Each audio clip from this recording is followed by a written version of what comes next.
and that's what I realized, that if we can combine these two words, then we can create the ultimate option to analyze your behavior, because you will provide your true yourself if emerging into an interactive movie. Welcome to Trissential's 1% Better podcast, where improvement isn't just a tagline, it's our mission, and every conversation is about getting a little better every single day.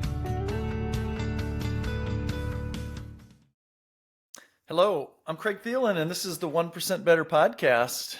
Today we are talking about the flow state, Hollywood, the FBI, and the future of leadership. Hopefully by the end of this podcast, you'll be able to connect the dots to all of those. So with me, I've got Zad Vecsey.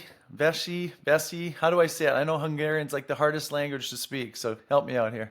That's true. That's true. Before I will tell you the secret how to pronounce my name. Just thank you very much being with you today in your podcast, Craig. So that's Vecsey actually, and it's Vecsey. not easy. Vecsey, yeah. That's Well, the thank you. I'm going to ask that a few times today here.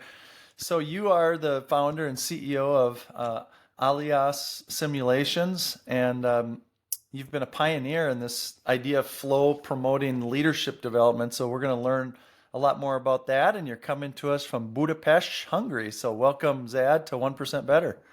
Thank you. Thank you. Nice to be here. So I got to ask you, what side of the river? I was just in Budapest for the first time about a month ago. What side of the river are you on, the Buda side or the Pest side?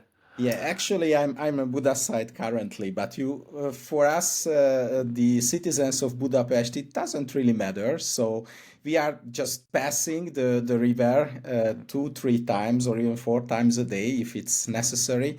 The business part of Budapest is more or less on the Pest side. So if you have a meeting or you have to do a presentation, or go to a client, that's mostly happening on the Pest side. Here in Buda side, that's a fantastic area for recreation Right. and find your flow, by the way. Yeah, it is. I was curious about that because geography is very meaningful in a lot of places in the world, and I know the little bit of the history. It used to be two different cities, and I think at one point different countries, different controlled by different governments, and so now of course it's come together. And I was just curious if there's two different cultures. In the US we say, I grew up on the rough side of the tracks or the good side of the tracks. And I live, of course, in the Minneapolis, St. Paul, which is two twin cities. We call them the Twin Cities in Minnesota. And it does have a different culture. St. Paul has a different culture than Minneapolis. So I'm just curious, you mentioned right away there's really not a divide, or is there a little bit of a difference between the two? Yeah, that's not just the Hungarian language is difficult, but also the history, I can tell you, because if you check out this more than 1,000 years we lived through as Hungarians here in the Carpathian Basin, that was never easy for us. So that makes the life not just to think that we are always on the sunny side, but that the heritage we just have is always explaining us a lot of messages regarding that. So Budapest is more or less one common city. I mean, that's quite united from the value point of view, from the people point of view. But Hungary was, as you probably know, definitely bigger during the history as now it is. Absolutely. So It was a dominant country, at one point. yeah, and then actually we lost more than 70% of the country after the First World War, which means that a lot of Hungarians are now living in a neighbor country, and you can already, just explore the differences between these Hungarian mindsets. I mean, living here in the current Hungary and living, outside of the current Hungarian territory, we are speaking the same language. However, you feel that the culture and even the mindset is changing a little bit by years, but that's okay, I think. And we are quite a lucky country, even though the history was quite bold Right. and not always, in our favor. But I think having neighbors like we have that can make us also as a country and as a community stronger. And that's even true in case of Ukraine, for example. That's a neighborhood country which undergoes today, under really severe Yes. problems. And but even there, we can find, I think, and I hope we will find some joint aspects and some basis which can actually lead us toward the joint future here in European Union. Yeah. Well, history has got all sorts of sordid, tough past, but I can tell you it's a beautiful city. I was very Thank you. impressed with it, very clean. It's one of those cities that I got to see from the river, so I got to see both sides of it. And it's a beautiful, in some cities the rivers are almost like neglected, but in Budapest it is the center, like it is the Mm. place where you can see the parliament and the government buildings and the palaces. It's just a beautiful city, and I would highly recommend to anyone who hasn't been to Budapest. It's a great place to visit, and you live in a beautiful city. So we'll wind in the culture here as we go, because it is a theme, of course, for you and for the work that you do. So maybe why don't we just quickly, Zad, talk about your past, your early career, education, early career, and how did you get into this business of leadership and flow state, and then go from there. Mm. Yeah. So as you then realize, Craig, Hungary is really in the mid of Europe Mm-hmm. geographically, but that was not always the case because right after the Second World War we were occupied by the Soviet Union, which meant 40 years under communist regime. And I personally was quite lucky because when I started my university studies, that was just the year when the changes happened, 1990, which was a huge deal here in Hungary. We just got back our, sovereignty. We had the opportunity to travel freely, not just on the eastern side of Europe, but also to the whole world. Also, we faced with difficulties because after 40 years of a socialist communist regime, just turning the whole country toward the capitalist ideas and rules was not really without conflicts, I can tell you. But that was a wonderful time for me personally as well. I just started the university, and my goal was always to understand how effective organizations working. Hungary was called during the socialist regime within the Eastern Bloc as the happiest barrack, in the Okay. within the this communist setup. And that's why, because we were more or less more free than the other countries, especially if you combine if you just see how the things were done in Eastern Germany or even in Czechoslovakia at that time. So we had more freedom, and not just. Why was that? I'm just curious, because you're all part of the Soviet bloc, but I mean, you're Yeah, right next to, as you said, it was Czechoslovakia at the yeah, time. Now it's yeah. Czech Republic, and then Yeah. you had Poland, and you have Romania. What and Austria. What allowed you to have more freedom than others? As probably you heard, we had a revolution against the Soviet Union in 1956, which was really a bloody part of our history. These 2 3 weeks we went through really under depressing situations, and actually Hungary was too weak to really go against this huge Of course. Russian empire. So we failed, but the Soviets realized that the Hungarian nation can be not just occupied as and depressed as it was. So after the revolution, they provided more freedom to Hungary, even considered the country as a kind of, experiential, setup. Just see how far we can go actually within the Eastern Bloc toward the liberal ideas and toward the press freedom, for example, and also toward some economical realities. Like, for example, Hungary was the only country within the Eastern Bloc who was allowed to deal with the World Bank at that time. So Okay. Hungary was also during the socialist regime financed by some international institutions. And that setup provided, a better overview for the citizens, especially who really try to understand what's going on the world and of the whole European setup.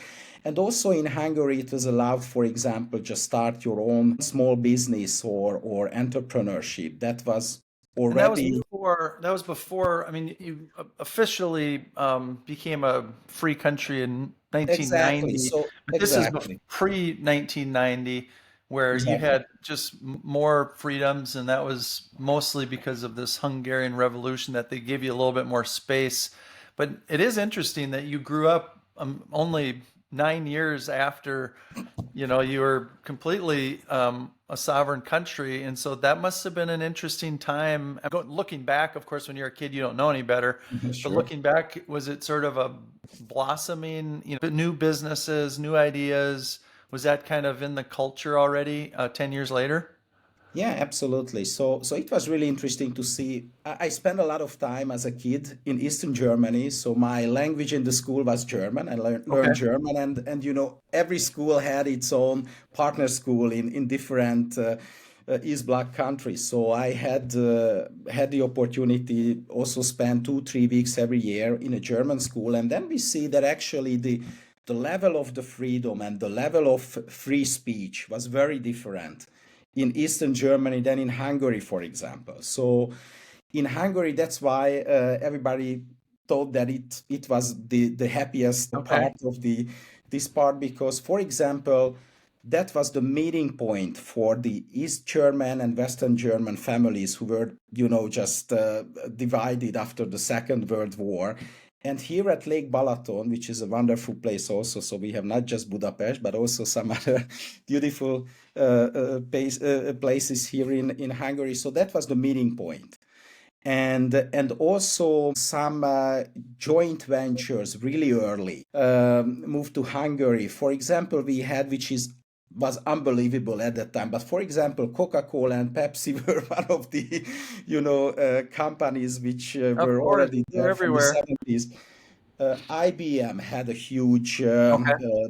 basis here in Hungary during the socialist regime. So we were much more open. It doesn't mean that it was a free country. That's very important to, make this statement that of course, there was only one party, that was only one party you can vote.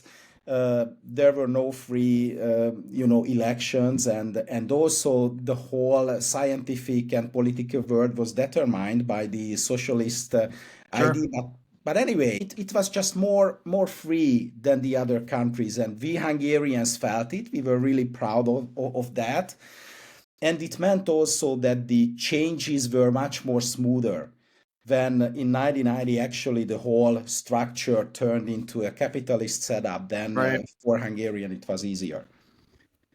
So you grew up in that early era of freedom and being maybe even enhanced pride of Hungary being a sovereign country.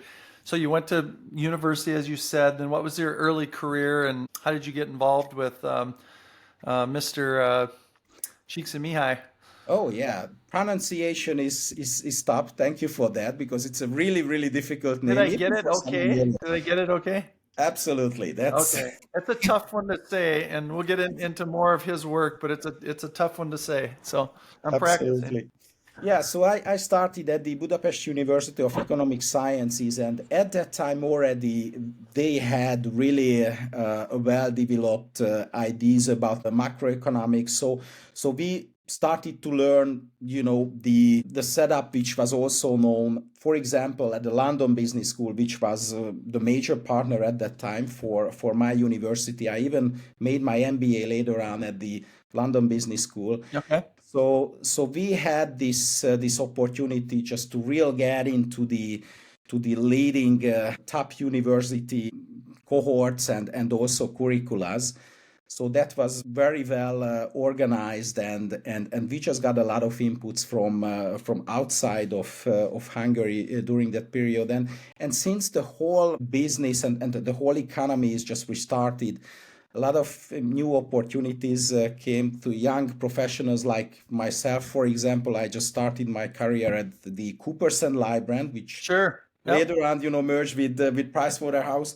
So I started as a tax advisor assistant, but that was huge at that time, just working for a British company, just to understand how the international business is done, how to deal with expatriates. What does it mean, the taxation? That was brand new. That was the one of the not so happiest part of the changes, that we just got this Western-minded taxation. In the socialist regime, that was very, very different. Literally, nobody paid huge taxes. But after the changes, of course, since the whole economical basis changed from a state-owned structure to a private-owned, the taxation, of course, as a basis. I'm curious about that, and I don't want to get too diverted here on this whole communism versus democratic capitalistic society, but just I'm curious about that. So under the Soviet rule, did you not earn income? Do they only give you enough to live on, and therefore they don't have to sort of take back taxes? Is that why you didn't have to pay taxes under a communist government?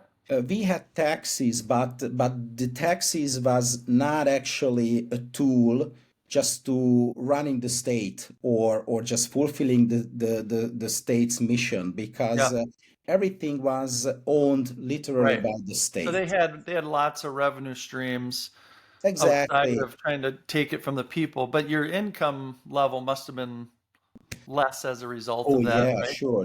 Right. So that was very different at that different time. forms of taxation, whether they own the revenue to start with or whether you earn it and then they take it back. Okay. And since also all aspects of the economy was controlled by the state, it meant, for example, that also the pricing was not realistic. So it was not based on what actually people would like to buy or not. It was some institutions which defined actually the prices for the goods, for the services. So that doesn't show actually the actual needs of the people. And that was the same with the salaries, of course. So you went to university and then you got into consulting. How did you meet Mr. Csikszentmihalyi? And let's talk about that interaction. And then how did that impact you, and how did that spur, the rest of your life, really? And just for the audience sake, this is the book that we're going to be talking a lot about. It's called Flow. What's interesting about it is it's written by the author, of course, Mihaly Csikszentmihalyi, and he's Hungarian. And this book is interesting because I don't know how popular it was when it first came out, but it seems like it's growing in popularity, or at least it's maintaining. So we've been doing, Zad, this podcast for 3 years now. So we, have a lot of authors and a lot of executives and a lot of leaders of different sorts. And this book and this idea of the flow state has come up at least a half a dozen times. So it's very much woven into, and it's into sports, of course. A lot of the examples are sports figures that are in the flow state and they have amazing performances. So that's the book that we're talking about. If you haven't read it, it's a wonderful book. And so tell us how you met him and how it inspired you. Sure. And by the way, the story of the book is also very exciting and interesting. I will just have some words on that later on. Great. But how we met actually. So after I spent 3 years at the taxation side of the consultancy, I just switched to organizational development and to management consultancy. And around 2000, we realized that the internet offers brand new opportunities for leadership development. So we moved slightly toward that. At that time, it was the typical e-learning.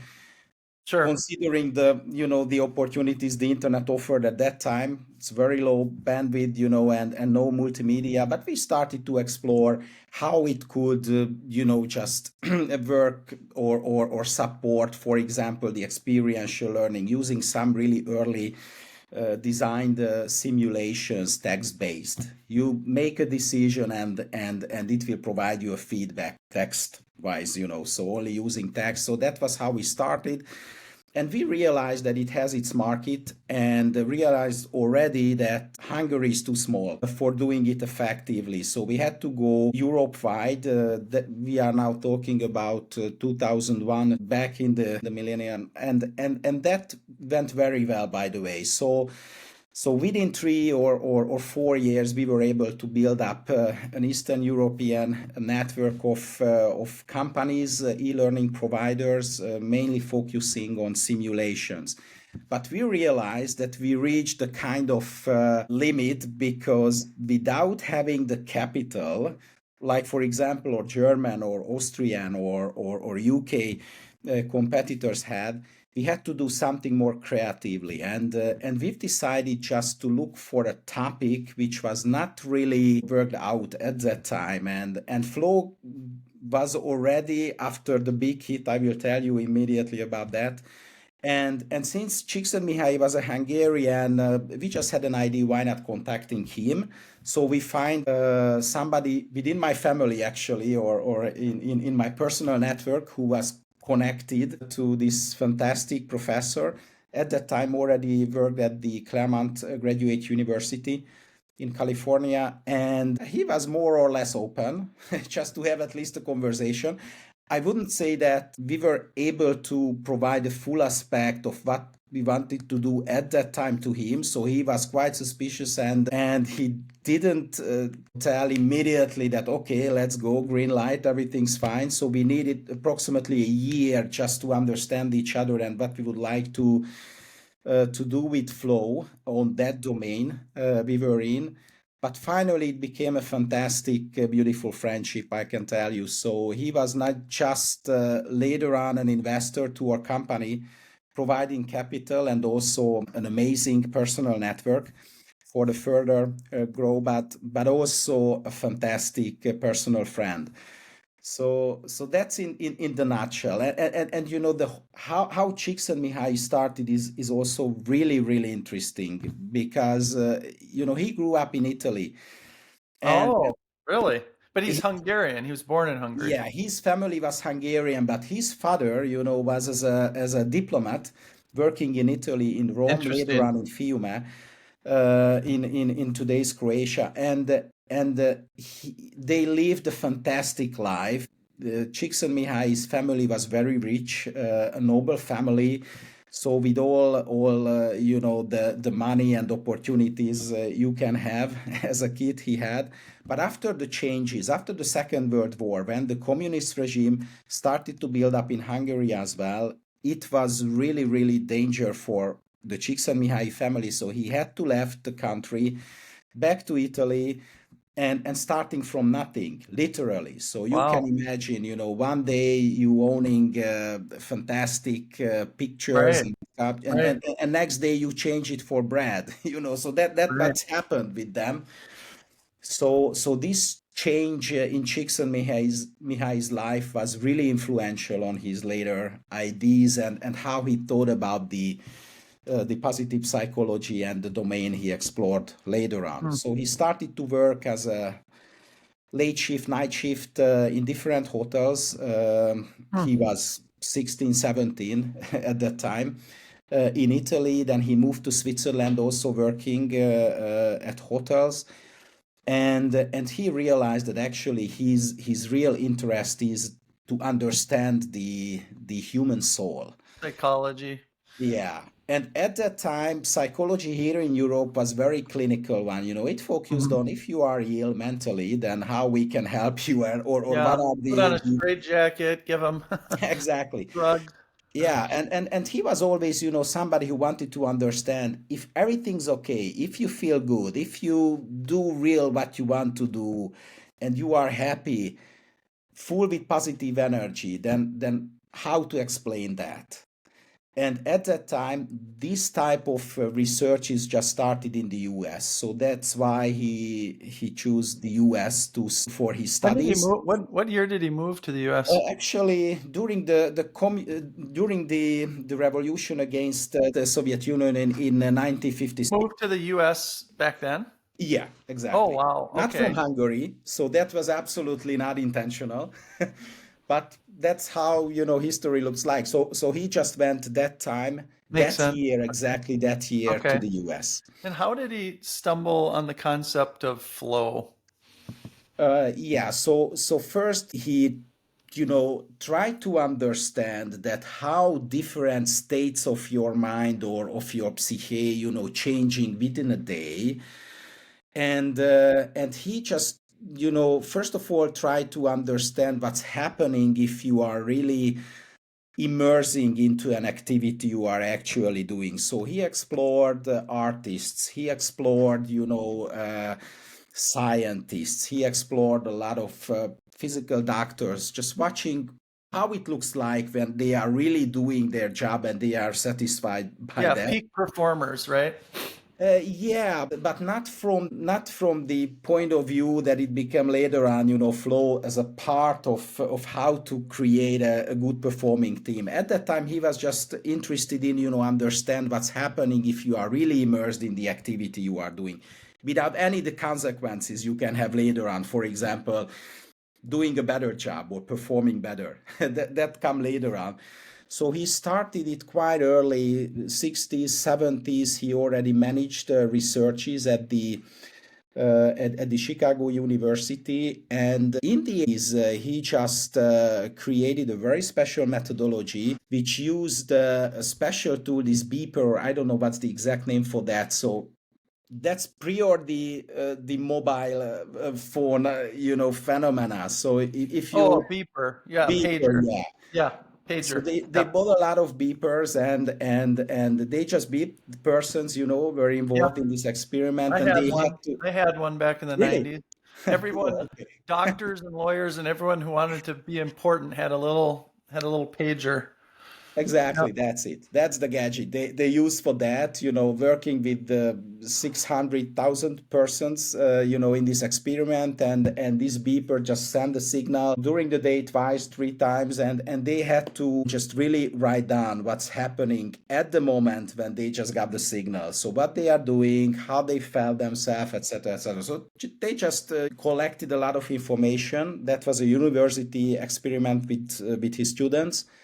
And one of the students said that it's so interesting because a lot of people just described, moments when they really immersed in the activity, like just being in the zone, being in the flow, like a river that flows. I'm just flowing with the activity together. So that's how the expression came into this domain. Hmm. And Interesting. absolutely. And in the end of the 80s, he met with the book publisher, with the book agent, and he just asked Csikszentmihalyi, why not write a book about this? Because that's so interesting. And he said, well, I don't think so. So nobody is really interested in that. That's too scientific. And the guy just said, hey, if you can write a book on that, which is, not too scientific, so Right. an everyday person can also get some understanding what you mean under flow, then, hey, I will provide you $20,000 in advance, Right. And he said, no, I'm not really interested. He went back home. His fantastic wife, Isabella, Polish lady, fantastic one, said, what's bothering you, Mihai? I just had this conversation today, and the guy just offered me a lot of money just writing this. And as in the life, sometimes happening, I'm sure you know what I'm talking about, Craig. Serendipity. Yeah, there's little clues in life. Oh Yeah. yeah, Isabella said, "Hey, now go back to to this Right. person and make the deal. We need the money." Okay, fine. So he wrote the book actually, which was published in 1990. But it's really interesting, and that's where actually the story real starts, Craig, because the book was not a success. Absolutely, Okay. and Csikszentmihalyi said, "Hey, that's what I'm told everybody, but you didn't listen. That's not a topic. Everybody would be interested in." So the book was not a success until 1992 Super Bowl final. Okay. Okay. And at that time, if I remember well, the year probably that was 1992, 1993. I don't know, but at that time, uh, during the live TV show, and you know what horrible prices the advertisements are Yeah. paying for, during this period, which is one of the most popular airing time in the US. So the guy who was led the Dallas Cowboys, who I do The not remember, owner, not the owner, the chief, the the head coach, Tom Landry. Jimmy Johnson, probably that's the Oh, name. Jimmy Johnson. Yep. Yep. Yeah. He was asked during the halftime before the Michael Jackson show, Yep. hey, how you actually worked with your team for winning this? And the guy said, I just read this book, and he showed the flow No into the. way. Wow. I cannot tell how so this name is, I cannot read it. So that's the guy who wrote that. Right. And Mihaly was too heavy, just to pronounce for him. But that's in it, and Wow. we just made the whole training sessions and everything based on that what is written in this book. And during Hmm. this night, Csikszentmihalyi became literally a millionaire, by the way. So Wow. that's Interesting how that happened, and how absolutely. Jimmy Johnson even got a hold of that book and read it and then decided to share it. That's a great story. Yeah. So let's go back to you. So you were already doing leadership, learning development, and you then said, "Hey, we need something. We need to take it to the next level." You met Mihaly Uh, Csikszentmihalyi, and then you guys built a relationship. You said, "Wow, this is powerful. Let's anchor to that." Imagine how difficult it was for the start. Just imagine the following situation. So we agreed via email that I will visit the old man, the fantastic Professor Yeah. Csikszentmihalyi, at Yeah. his home in California. He just sent me the address, and he told me that I should pick up you at the airport, and and I just checked it out. It doesn't make any sense, because he meant an airport quite close to his home in Claremont, Okay. which were not really, the best way to visit him, because then first you had to arrive to LA, then back to Seattle, and from Seattle to near back, to near Claremont. So that was not what I thought. It's very effective. It took an extra day plus. So I just sent him the message, hey, let's meet by you. And he just messaged back, you will not find me. That's the issue. And Okay. why not? Okay, Right. so I arrived to LAX, rent a car, just use the GPS, put the address in, arrived to Csikszentmihalyi's home. His fantastic wife Isabella opened the door. Oh, you are here. That's okay. So Mike never expected that you will find us.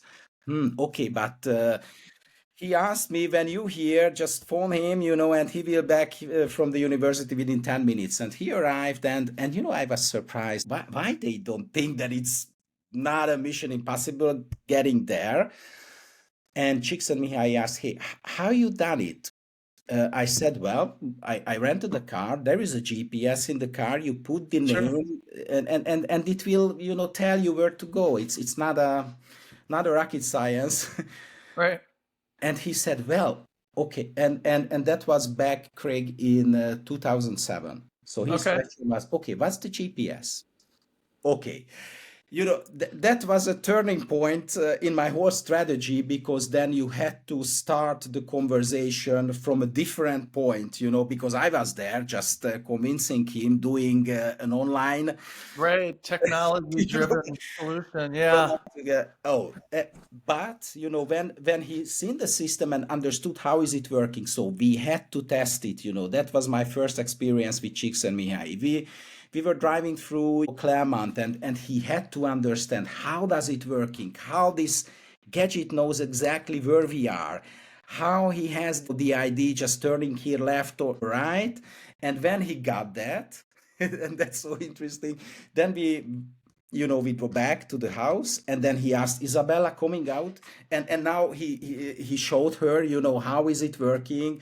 We went another test round, working fantastic, and that was the starting point where we could talk about, okay, so what you are doing.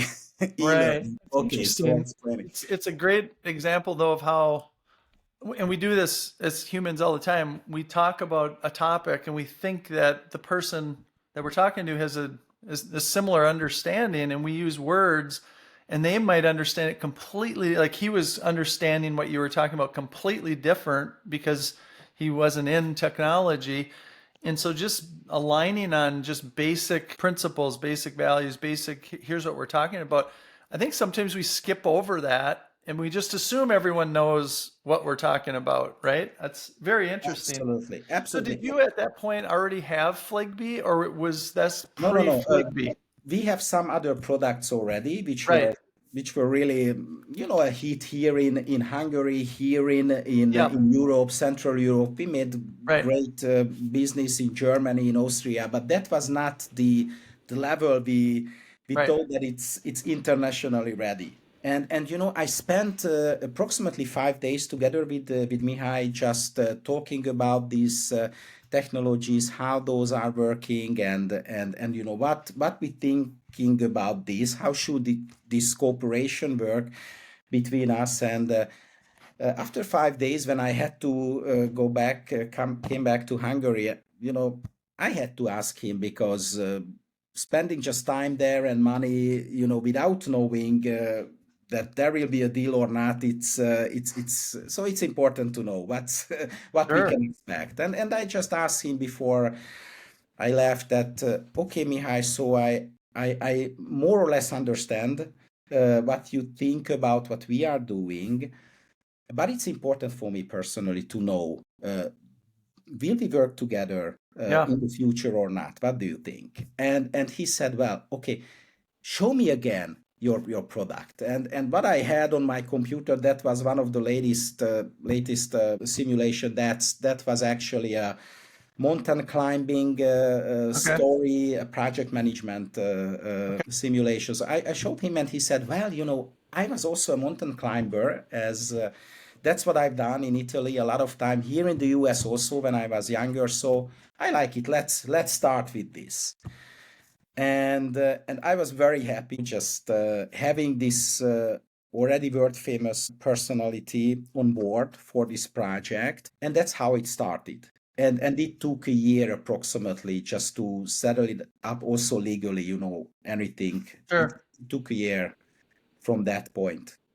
And But that was that's when you built right then and there, though. That's when you started to build Fligby, or when did Fligby come into play?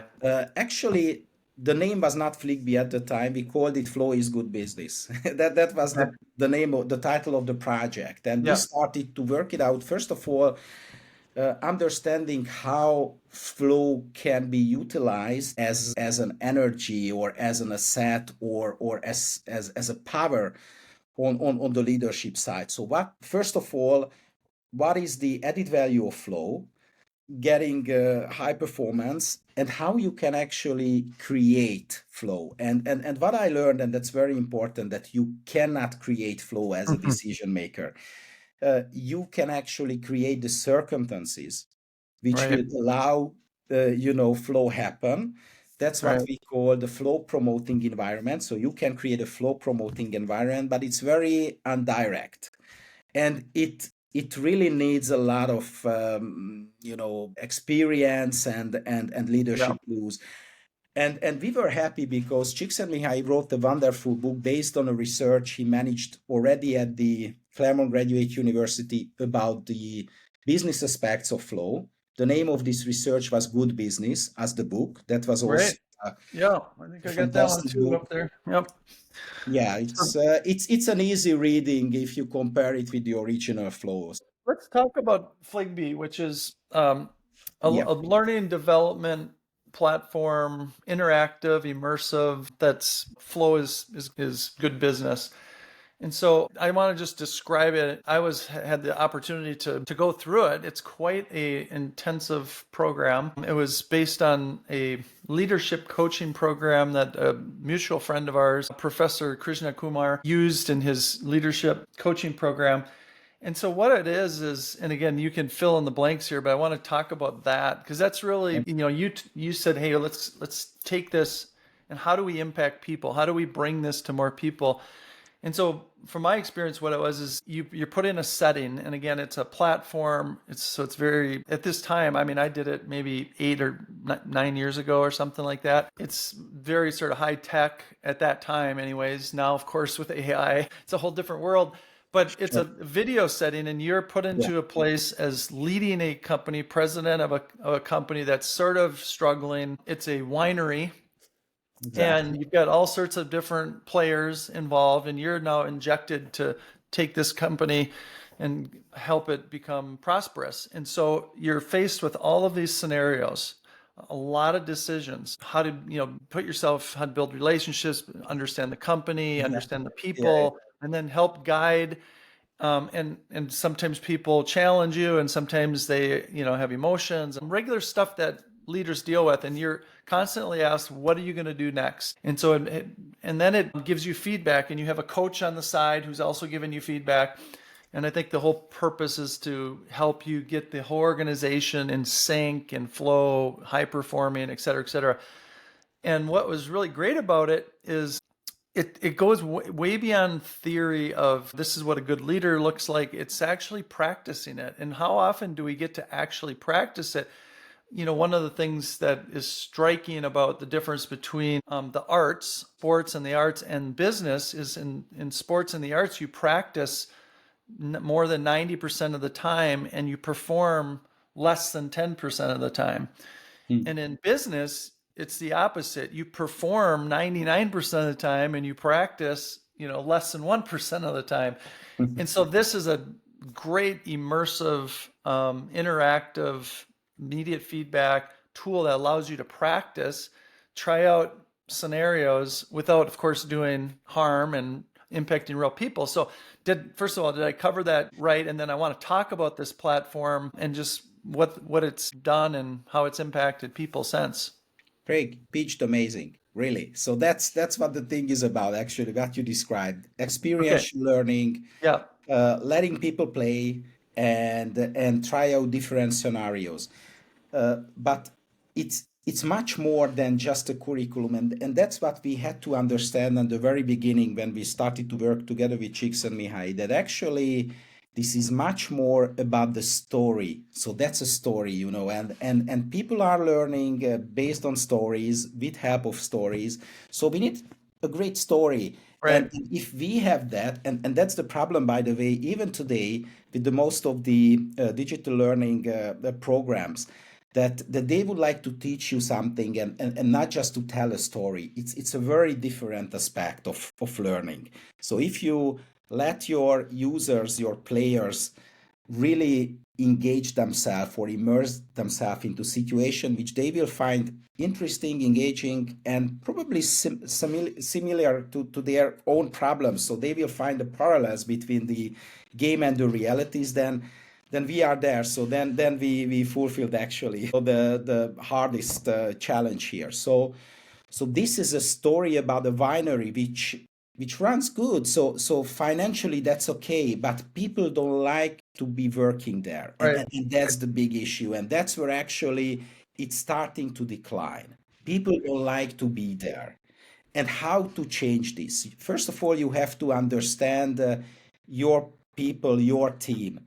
You have to start to listen actively, because they will tell you, maybe not in a manner that will actually be understandable for you immediately, but you have to try to get into their shoes and try to see the world, with their eyes, because everybody has her or own, truth, and Sure.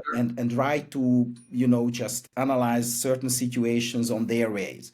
So that's the major message here. And I was very lucky, I can tell you, because at the time we just hired a lady here in Hungary, an American, who worked as a C-level sales executive for IBM in the last 20, 30 years. And all of the frustration she collected at the multinational environment was implemented into the Interesting. script of Fligby. So Yeah. she was the script writer. Yeah. So, and by the way, Csikszentmihalyi had the idea using the winery as a Yeah, setup. I thought so, being in California. Oh, absolutely. And by the way, that's just, we started with Hungarians. Few knew, but no, but actually the first really big business person in the Californian winery business was a Hungarian, and that was also a connection to Csikszentmihalyi's soul, and to this Hungarian fellow who Interesting. just built up the Everything is connected somehow. So, absolutely. so you created this platform. Tell us a little bit about how many people have used it, and yeah, let's start with that. Yeah, so it became an unexpected success. So before, the most frequently used software created by us had 20, 30,000 users, and now we are just nearing 10 times so big with Fligby, mainly from the corporate and academic world. It doesn't make Fligby the most successful product on this domain from the user numbers point of view, but that's definitely a milestone within the So 20 this million industry. people have gone through it? No, not 20 million. So we are 200,000. yeah. Oh, okay. And so We what, are nearing 300,000. Maybe 300,000? So we will reach it by the yeah, end of no, this that's year. amazing. So what, I mean, have you learned that from getting that data and that feedback that you've gotten from it that maybe was not what you expected? Because you designed it for a certain purpose. You designed it for people to understand people and how to interact with people and different personalities, and Yeah. of course understand how to, understand the flow state a little bit better. But it really is a lot to do with just how to work with people and the different types of personalities and sort of help guide them, but not direct them. I mean, that's one thing that's very clear. You're not directing people or telling them what to do, That's but it. you're understanding them and how to help them kind of get in their happy place or in a productive place or flow state. So what have you learned with all that data that you have? Yeah, so first of all, flow is very general. That's the lesson number one. So if we see the users in India, in South Africa, in Latin America, in the US, here in Europe, they are following more or less the same behavioral patterns. If we Really? see, yeah, if we Each see the all the decision, different geographies are yeah, not acting differently, they're acting yeah, similarly. they are acting differently, but not from the decisions point of view. That's really interesting, but how they are using the software. That's a huge difference. So an Interesting. Asian mindset, first of Yeah. all, tries to explore what's going on here. What are the expectations? So, for example, the users from China, from Japan, even from India, first of all, they read through, all the information we All the provide. bios of all the people, and the Americans just jump right to let's get to work. Exactly. That's the same with the Europeans as well. So we do not spend too much time with understanding the game. Just go, okay, make it going on. That's what we are doing. And that's a huge difference, by the way, because The interesting part is that the decisions you're saying are very similar. So are you familiar with this book, The Culture Map? absolutely, yeah. So this is interesting because it highlights like in 8 different areas how different cultures are country by country. And so you saw some of that show up in your usage, but at the end of the day, the decision process was similar. Yeah, so how people actually understand the personal conflict is very similar. Of course, there are some differences, but those differences are much more between generations than geographical locations. So, for example, and I was really happy when we got this cooperation. We worked together with Meta. They wanted to understand actually how the decision map of the Gen Z looks like and how the Yeah. Gen X, and that's very different. That's very different. So there is differentiate. So there's the real difference, Greg. Not the are you living in Japan or working in here in Hungary. That's more or less Generation. the same. Yeah. Yeah. Okay. But Interesting. if you actually are younger and just was born together with the screen and with how you collect information, how you understand other persons via a video call even, that's where that makes the decision streams very different of the generations. Interesting. Well, let's shift into this new endeavor you have. So you created this very successful learning and development platform called Fligby. Wonderful. I loved it. I think it was a wonderful experience, especially in the context of going through a program and getting coaching and reading, and it really lets you try some of the things and concepts. So So you have that. Now you have this new endeavor, which involves Hollywood, and it's very high tech. Essentially, it's movies where you watch a beautifully cinematic, produced, high definition movie experience we all know and love from Hollywood. But every few minutes, it's like a choose your own adventure book for, I grew up Absolutely. with these little books where you'd choose your own and you'd go down all these trees of decision makings, and it's like that, and it's really interesting. And I went through it. Thank you for allowing me Sure. to go through it. Wow, is that intense? So you have this, again, it's a story, and then you're forced every few minutes to make decision, but really in an intense situation, life or death, where you've got really bad actors and you've got crime and murder and really tough situations that an average person. Now the winery is one thing because it's fairly docile.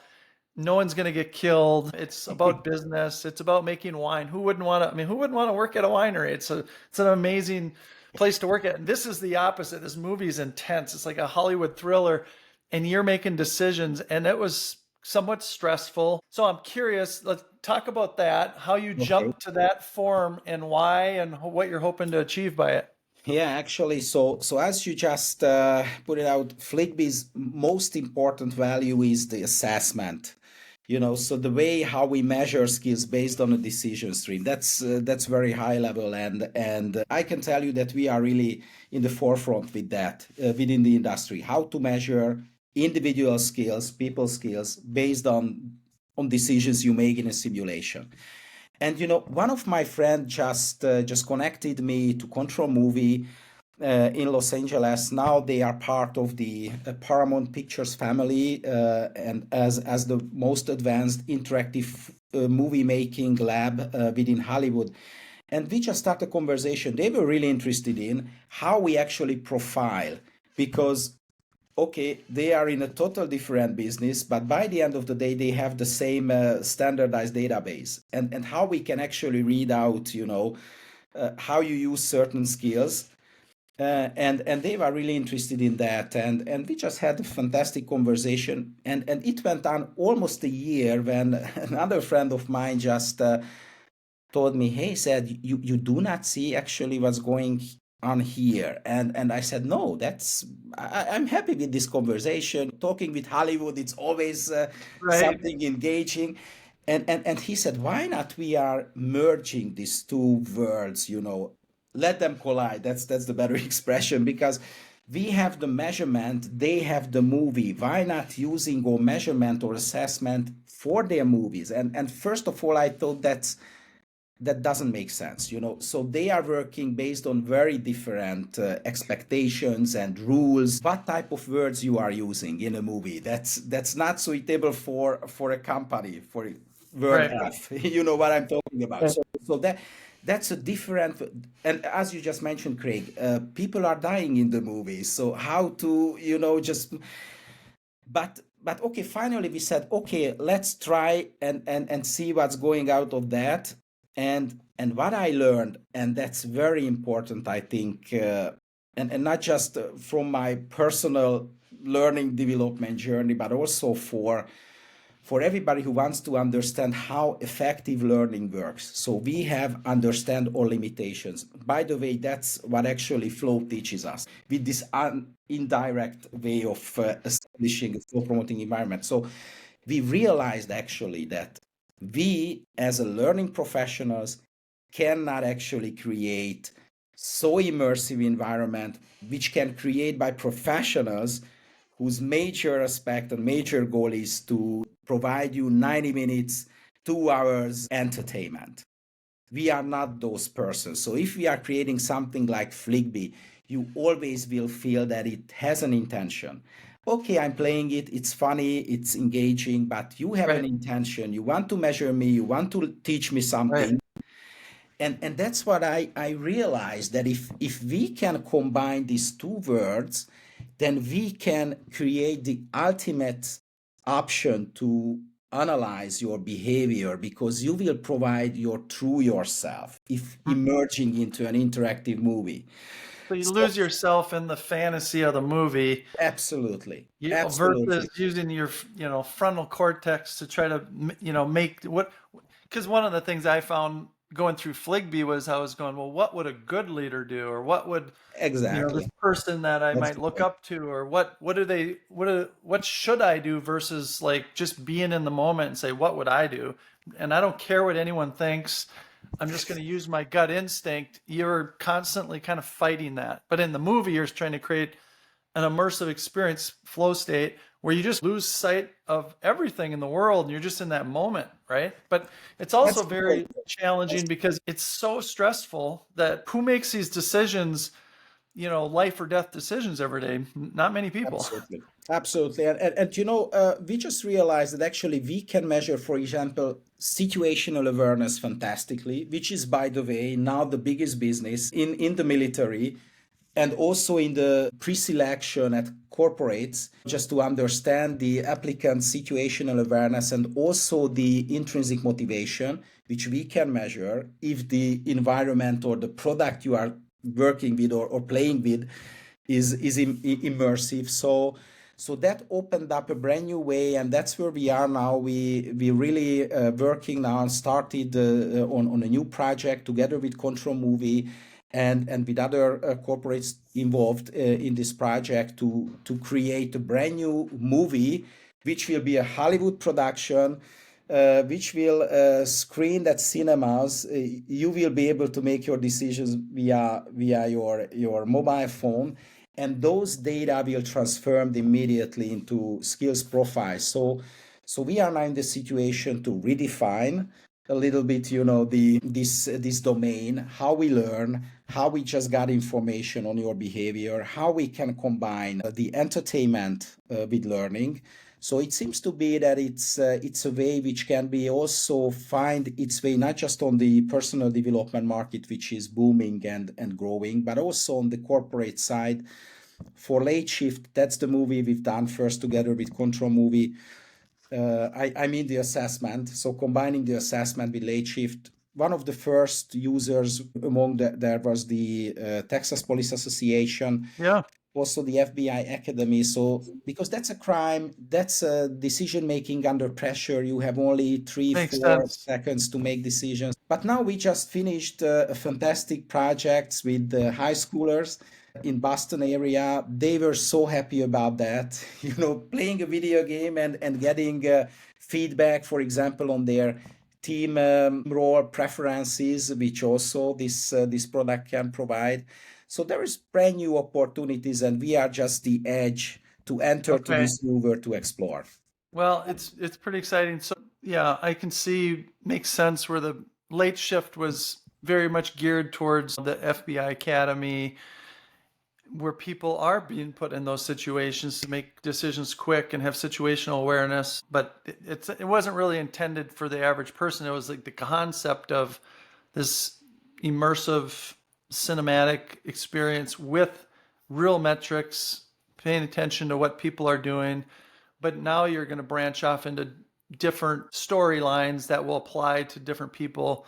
I would assume going back to more learning development for like general public type situations. Well, if somebody wanted to, Zad, I know we're already an hour in here, so I want to hit a couple more things here before we wrap up. But if someone wanted to experiment with or have access to Fligby learning and development for leaders, or even the Late Shift as I would say, as a experience, as an entertainment experience, if nothing else, how would they do that, or is that not possible at this Yeah, point? so we are available on the internet, of course. That's the major platform. Those type of services are available, so you can actually Google or ask your AI agent for Fligby or Late Shift. So you will find us definitely. We have programs not for corporates and universities. By the way, the North American universities are really ahead of integrating this type of learning methodologies into their curriculum. So they are really good in that. So you will find us because we have not just those type of institutional programs, but also offerings for individuals. I would be happy to show you around, send you some information so you can find me. Yeah, we'll put those links in. I mean, we'll be happy to share those links with Good, will people. do. And Will do. yeah, I'd highly recommend both. They're very different experiences, but highly recommend both. So we'll definitely share that. Where do you think, I mean, is this where you think leadership, learning development is going? And then how does AI play into leadership? Do you think that it's shifting leadership? And what's the impact of AI from your perspective? Yeah, so if we see our profession, the learning development and the professional learning, AI is definitely something we have to take into consideration. It will change a lot of basic aspects of this business. First of all, it will become a reference point, which is really hard to debate with. So, an individual coach or a consultant, I think will become a really important competitor in form of AI agents, and that's interesting to think over.